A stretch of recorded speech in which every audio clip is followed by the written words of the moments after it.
Welcome back. You're watching Commodity Champions. Before the break, we were discussing the outlook on silver and gold prices. Let's bring in another view on the same. We have with us Ole Hansen, who's the head of commodity strategy at Saxobank. Thank you for joining us, Ole. Let me start by with the gold itself. And we have seen an all-time high and a huge run-up, a jump of nearly $300 per ounce in less than 2 months, and a jump of $50 to $100 per day seems to be becoming a new norm. How are you reading up on this commodity? Clearly, first of all, a commodity where there's suddenly quite a bit of FOMO, fear of missing out of the rally. The drivers we're all familiar with by now. We've seen dollar weakness recently. We've also seen a sharp rally in U.S. bond yields, bond market, driving down yields by the most in many years. And that's really the signal that many traders have been looking for. The only problem right now, and we saw that also in the way that behaved in Monday trading, was simply that we rallied too far and we saw some profit taking coming into the market, because the biggest challenge just in the short term is simply the fact that we have priced in 5 rate cuts next year. And that's really a tall order. And that leaves the market exposed to disappointment. So it's going to continue to be a volatile start to 2024. But overall, I think we could still see higher prices. So, Ole, what are you expecting in sense of price moves? Because there are various reports projecting anything between 2,000 to 2,500 in next year. Not many people are bullish, though, but what are you projecting?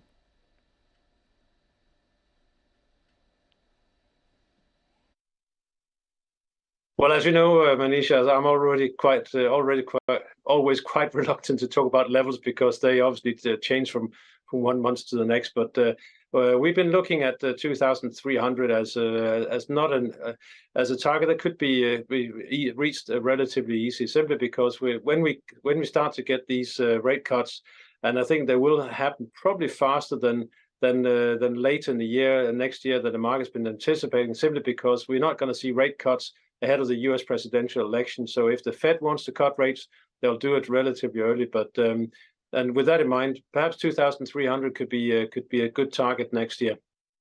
And Ole, what's your sense on silver? Because we hear market talking a level between 28 to 32 for the next year. Here as well, strong industrial demand and, of course, a deficit in silver are some of the supporting factors.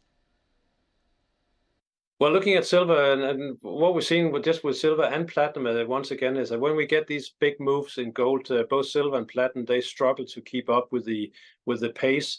But as soon as things settle down, the traders start to look for relative value. And I think looking at 2024, and especially looking for the outlook that we have for green metals now that we had COP28 in the Middle East unfolding, I think there will be a doubling down on the initiatives in that respect. That will support copper. That will also support silver. And with that in mind, wherever gold goes, I think silver will follow and perhaps even outperform. So when you talk about outperformance, would you want to give any price projections on silver, platinum, even copper for that matter? No, I think from an outperformance basis, I think silver potentially could outperform gold, but somewhere between 5 and 10%. So I think that's I tend to look at that on a relative basis. And platinum right now, it's $1,100 discount to gold. I see no reason why that discount shouldn't come back down to the 600 to 700 area. So potentially good outperformance as well. All this hasn't been a very strong year for industrial metals. I mean, last couple of months, we've seen some support, and the metals definitely have seen support from the 2023 lows. But how would you look at many of these metals in 2024? Do you believe that these current levels are good for accumulation? Well, I think the market is starting 24 with first of all, great deal of confusion, because the economic outlook for China still doesn't look great. But at the same time, there's also some stimulus potentially coming that could underpin prices. But one thing we know for sure is that the green transformation is gathering momentum. And we also just recently seen that the supply disruption at the big mine in Panama, raising some supply worries as well, at a time where we are going to see increased quantities of some of these key metals in the years to come. So not only are we expecting demand to remain firm, for key commodities, especially copper. But with the supply risk adding an additional dimension, I think there is a good foundation for a rally in copper as well next year. So basically, I think at this point, 2024 is potentially building up to become the year of the metals, more than we've seen this year, where there was a lot of focus at the energy market. But that will probably be a little bit more challenged as we move into 24. All right, that point is well taken.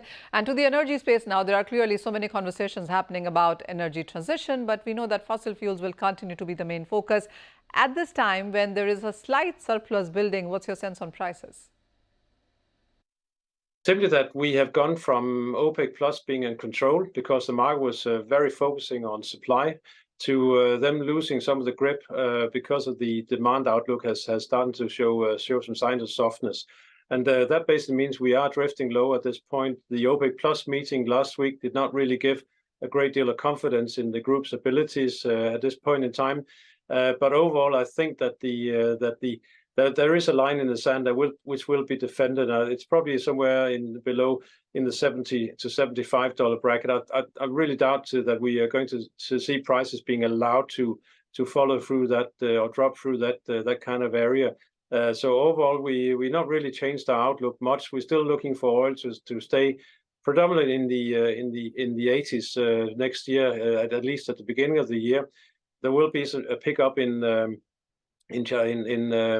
Saudi domestic demand, which will reduce their export into the start of the year, and that potentially will also help tighten the market a bit. So overall, still looking for well, you can't call oil an uneventful year because I'm sure that's not going to be the case. There will be a lot of events, but just looking at the supply and demand right now, a $80 to $90 or Brent crude looks to me like a decent range to focus on. Let's also talk about the commodities within the agri space, and there have been conversations about El Nino. We saw sugar, rice, wheat, cocoa, coffee hit multi-year highs. How are you reading the agriculture as a sector and the global demand going forward? Well, it looks like we've had a bit of a north-south divide this year. The grain market has been doing poorly because production has been exceeding expectations across the northern hemisphere, both in the US and Europe. And then we have some of the softs you just mentioned: cocoa, sugar, coffee prices, all rallying quite strongly recently, even though there has been some profit taking as well. And it highlights the weather-related impact on some of these crops on the southern hemisphere. And we're probably going to, as far as we can see at this point in time, probably going to expect more of that next year. So I think the focus in terms of prices staying supported will continue to be some of the soft commodities. And then we'll have to see how the harvest in South America, which is also at this point in time getting a little bit challenged, how the outlook for soybeans and corn looks after the South American harvest. So all in all, a year where I don't see much further fall in prices, still with the risk potentially pointing to the upside for any weather upsets that might occur. Oh, well, absolutely. The best of gains actually were seen in case of sugar up 30% and coffee and cocoa between 30 to 70% of gains there as well. And that is where perhaps the concerns could be in the next year as well. Ole, as always, thank you so much for joining us here at CNBC TV18 with a sense of all of those commodities. But with that, it's a wrap on this edition of Commodity Champions. Thank you for watching.